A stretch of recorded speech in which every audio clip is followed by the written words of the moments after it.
Making the back pages today. Let's start with The Sun. They're reporting online that Manchester United have seen an opening bid for Brighton's Carlos Baleba rejected.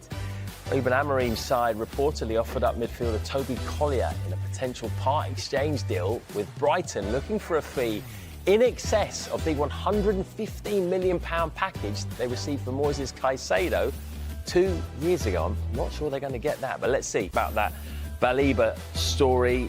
Seems like he's in demand, but he's definitely in demand with Manchester United. A lot of people think that United need to improve their midfield. Yeah.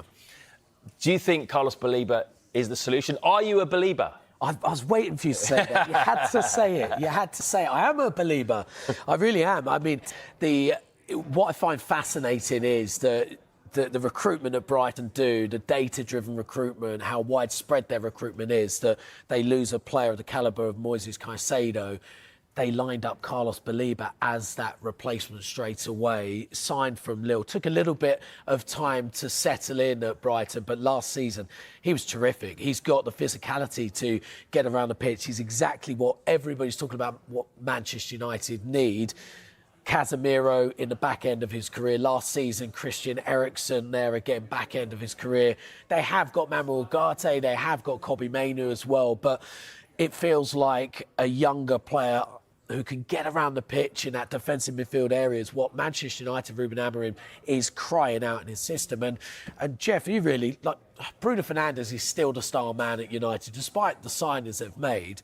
For me, if I see Carlos Baleba in that defensive midfield spot, that frees up Fernandes more to do what Manchester United need Bruno Fernandes to do.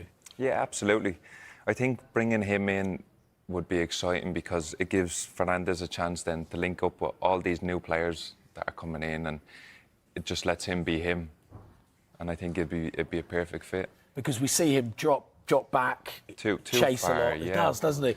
Does almost like the dirty work in midfield when you kind of want Bruno Fernandes to be that link, as you said, and the link with Matheus Cunha, Brian Mbeumo, and now Benjamin Sesko up front. You throw Carlos Baleba in the mix, I don't think I'll be the only one believing. It will be the Manchester United fans believing that they can do something very, very special. But Matt, will they get him this window? Very unlikely. Brighton won't want to sell. Yeah. You mentioned the figure they're talking about. They want in excess of what Chelsea paid for Moises Caicedo. I believe they could get in excess of what Chelsea paid for Moises Caicedo. I rate this player that highly, and he's young. He's only 21 still. And we should make it clear that Brighton have made it clear that he is absolutely not for sale. They want to keep hold of Carlos Baleba, and it sounds like if anyone wants him, they're going to have to spend big money. Another story we touched on there, Jeff, was Leeds looking at a number of striker options, including Dominic Calvert-Lewin, who's a free agent at the moment, having left Everton. Do you think that could be a good fit for both the player and the club? Yeah. Hello and welcome back to the channel. It's another exciting day in the world of football transfers. You're watching Man United Sky TV, your go-to source for breaking Manchester United news and transfer updates. Today, we have some massive developments regarding Carlos Baleba, the Brighton midfield powerhouse who could be on his way to Old Trafford, and the latest reports suggest he has already approved the move. Let's break it all down, from Brighton's stance, United's rejected offer, to what Fabrizio Romano is saying about the next steps. Manchester United's transfer window has already been nothing short of spectacular. More than £200 million has been splashed to bring in Matheus Cunha, Brian Mbeumo, and Benjamin Sesko, completely reshaping our attacking line. But Ruben Amorim isn't done yet, and this time, the focus is squarely on revamping the midfield. The name at the top of the list: Carlos Baleba, the 21-year-old midfield engine from Brighton who has caught the attention of top scouts across Europe. Known for his dynamism, ball-winning ability, and powerful driving runs, Baleba is exactly the kind of profile United fans have been craving to strengthen the heart of the pitch. Ruben Amorim's plan is clear: United need fresh legs and energy in midfield. The club has growing concerns over Casemiro's declining physicality and the inconsistency of Manuel Ugarte in adapting to the Premier League's pace. Amorim sees Baleba as the perfect solution: young, strong, and Premier League proven.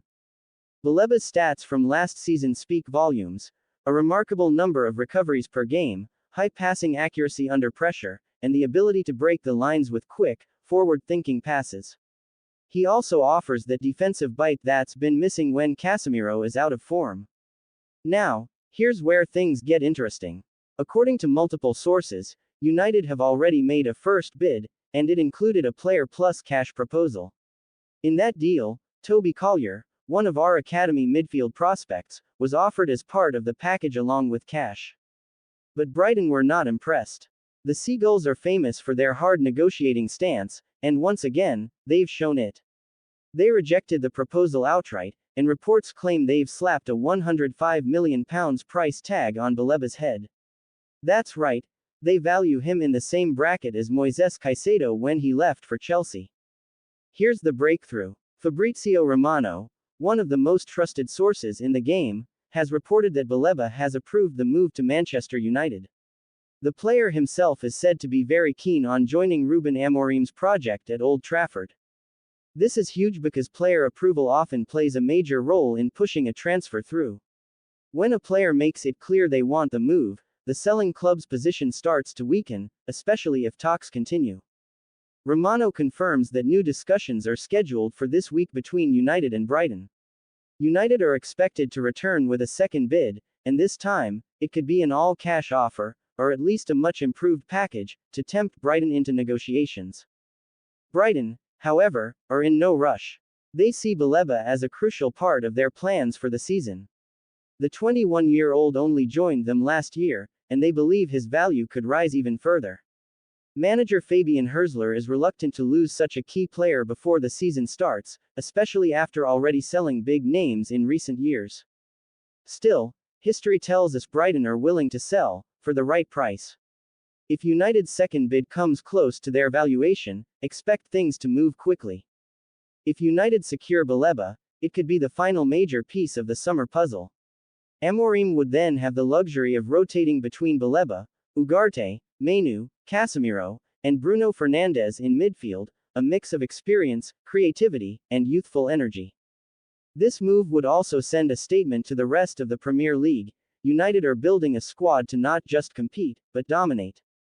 United fans have already taken to social media to express excitement over the possibility of Baleba joining. Many see him as the long-term replacement for Casemiro and a perfect partner for Kobbie Mainoo in a double pivot. Now, all eyes are on the second bid. If United can get Brighton to the negotiating table with a serious cash offer, this deal could happen fast, especially since the player himself is already on board. So, to sum it up, first bid, rejected. Brighton's price tag, £105 million. Player's stance, Baleba approves the move. Next step, second bid coming this week. We'll be watching closely as this story develops. Could Carlos Baleba be the next big name to walk out at Old Trafford this summer? That's all for today's update. Don't forget to like, share, and subscribe so you never miss a Manchester United transfer story. You've been watching Man United Sky TV, and I'll see you in the next one.